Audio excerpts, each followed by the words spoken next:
ఎమ్మెల్యేలందరూ కలిస్తే ఒక శాసన వ్యవస్థ. ఈ శాసన వ్యవస్థ ప్రజల కోసం పనిచేయాలి, ప్రజల గురించి చర్చించాలి. ఏ అసెంబ్లీలోనైనా జరుగుతుందా? అరుపులు కేకలు ప్రతిపక్షంలో ఉంటాయి, అధికార పక్షంలో ఉంటే బుల్డోజింగ్, అంటే మా ఇష్టం వచ్చినట్టు మేము నిర్వహిస్తాం అన్నటువంటి ధోరణి అధికార పక్షం. అన్ని శాసనసభలు అట్లాగే ఉంది, ఇంక్లూడింగ్ పార్లమెంట్ అట్లాగే ఉంది. కాబట్టి శాసన వ్యవస్థ మీద నమ్మకం కోల్పోవడంలో తప్పేమీ లేదు, నేను కూడా కోల్పోయా. నెక్స్ట్ కార్యనిర్వాహక వ్యవస్థ, ఐఏఎస్లు ఐపీఎస్లు ఇతర ప్రభుత్వ ఉద్యోగులు. అవినీతి అణువణువున, అధికారానికి దాసోహం అనేటటువంటిది అడుగడుగున. మనం రాజకీయ రికమెండేషన్లతో, అధికార పక్ష రికమెండేషన్లతో వెళ్తేనే పని జరుగుతుంది, లంచాలు ఇస్తేనే పని జరుగుతుంది. ఆ వ్యవస్థలు ప్రజా సేవకులు కానీ ప్రజల్ని దోచుకు తింటున్నటువంటి వ్యవస్థలు. కార్యనిర్వాహక వ్యవస్థ మీద నాకు కూడా కోపం ఉంది. నెక్స్ట్ జ్యుడిషియరీ, ఇది రాజ్యాంగంలో 3 వ్యవస్థలే ఉన్నాయి, ఈ మూడవది జ్యుడిషియరీ. న్యాయ వ్యవస్థ జవాబుదారీతనం లోపించడం. ఇవాళ కేసేస్తే ఎప్పటికొస్తుందో తెలియదు, కళ్ళ ఎదురుగుండా క్రిమినల్ కనబడుతున్నా సరే చర్యలు తీసుకోవడానికి ఏళ్ల తరబడి సాగతీయటం.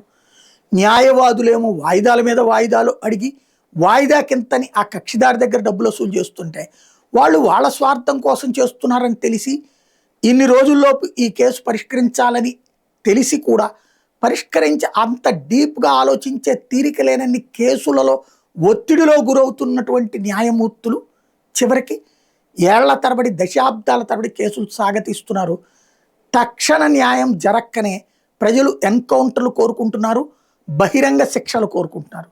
ప్రజల్లోనూ న్యాయ వ్యవస్థ పట్ల విశ్వాసం కోల్పోయారు, నేను కూడా కోల్పోయా.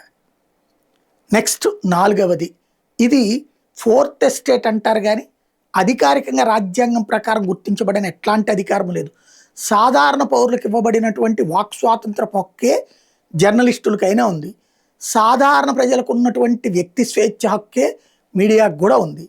కానీ మిగతా 3 వ్యవస్థలు కూడా దీన్ని తమతో సమానంగా చూస్తున్నాయి కాబట్టి 4th ఎస్టేట్ అన్నారు.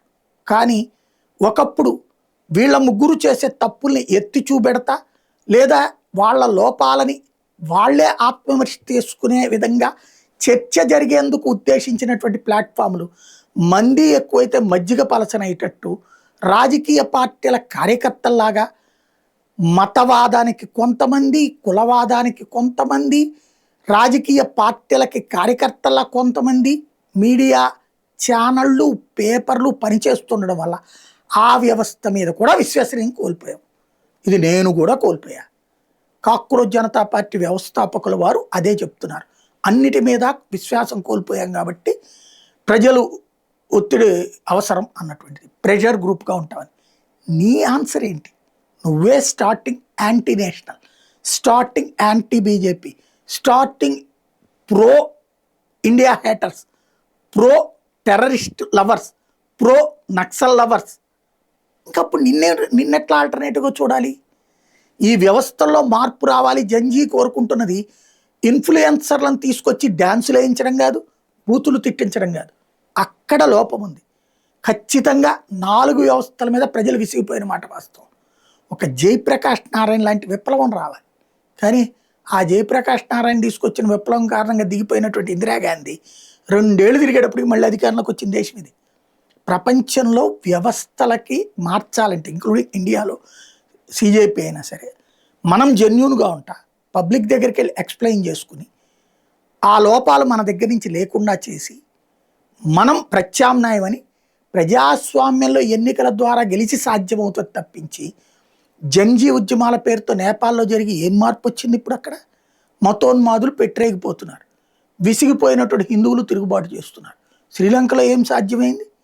ఏమైనా మార్పు వచ్చిందా? శ్రీలంక అభివృద్ధి ఏమైనా సాధ్యమైందా జంజీ ఉద్యమాల వల్ల? బంగ్లాదేశ్ మతోన్మాదుల చేతికి వెళ్ళింది.